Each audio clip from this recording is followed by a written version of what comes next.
Sup all, JC3 here, the baller of YouTube, the general.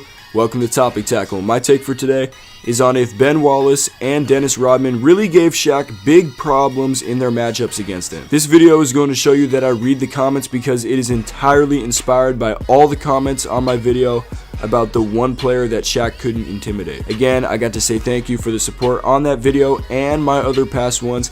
Keep it up by giving this video a thumbs up and continue to leave your feedback in the comments down below. I'm anticipating many passionate responses down there on this one, so let's get this started. With comments continuing to come in on my video about the one player that Shaq couldn't intimidate, I noticed a pattern of two names that many of you thought I left out. The mentions of these names can be found right away when you scroll down into the comments, and they have a lot of discussion surrounding them. A lot of you thought that Shaq couldn't intimidate and was even dominated by Ben Wallace and Dennis Rodman. So I decided to do the research for myself and present what I find either supporting or denying these claims. First, I want to say in that video I did about Shaq, I was only relaying what he specifically said about the one player he couldn't intimidate, being Hakeem Olajuwon. And I also want to make it clear that today I won't say Shaq couldn't intimidate Rodman or Wallace because he never admitted to that. So I'm simply looking into if these opponents gave him big problems in head-to-head matchups. Let's start with Rodman, in which Shaq has a 3-9 career regular season record against and an 0-4 playoff record against. As far as the head-to-head win-loss goes,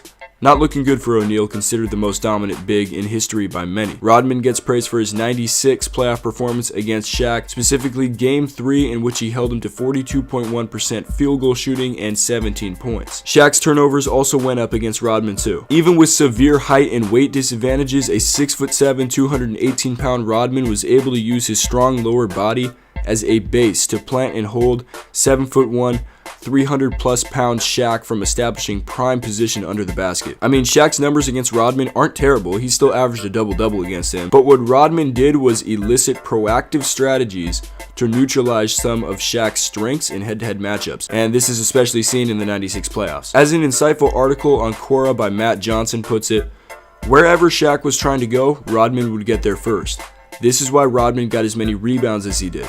Not simply with Shaq, but against everyone.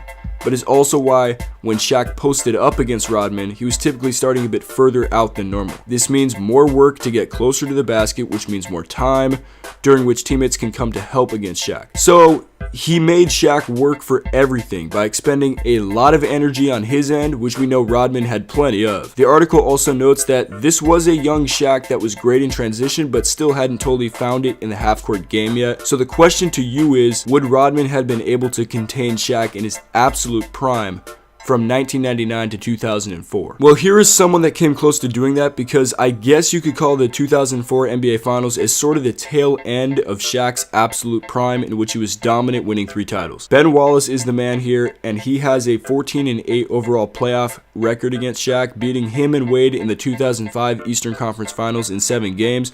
And most notably taking down Shaq and Kobe by committee in the 2004 NBA Finals in 5 games. Again, if we look just at the stats, we could say, yeah, okay, Ben Wallace was key in holding Shaq to 14 points in Game 3, but still couldn't stop him from scoring 36, 34, 29, and 20 in the other games. So again, we have to analyze what he really did to throw Shaq off his game. Wallace was involved in many plays down low and had very active hands in the passing lanes. Even when he wasn't one-on-one with Shaq in the post, he made it difficult for the Lakers guards to get it down low. When Shaq received the ball, Big Ben was right there swatting at it, either knocking it away or making it harder for Shaq to catch and operate because of his physicality. The main parallel between the way both Rodman and Wallace played Shaq was their energy and physicality, an unwillingness to let him do what he wanted with ease that in turn made Shaq's job a little bit harder than he was used to. So let me know what you think in the comments down below. Would you pick Dennis Rodman or Ben Wallace to guard Shaq one-on-one in his prime? Remember to subscribe, like, and leave your feedback in the comments down below, and we'll be back with more Topic Tackle soon. JC3 out.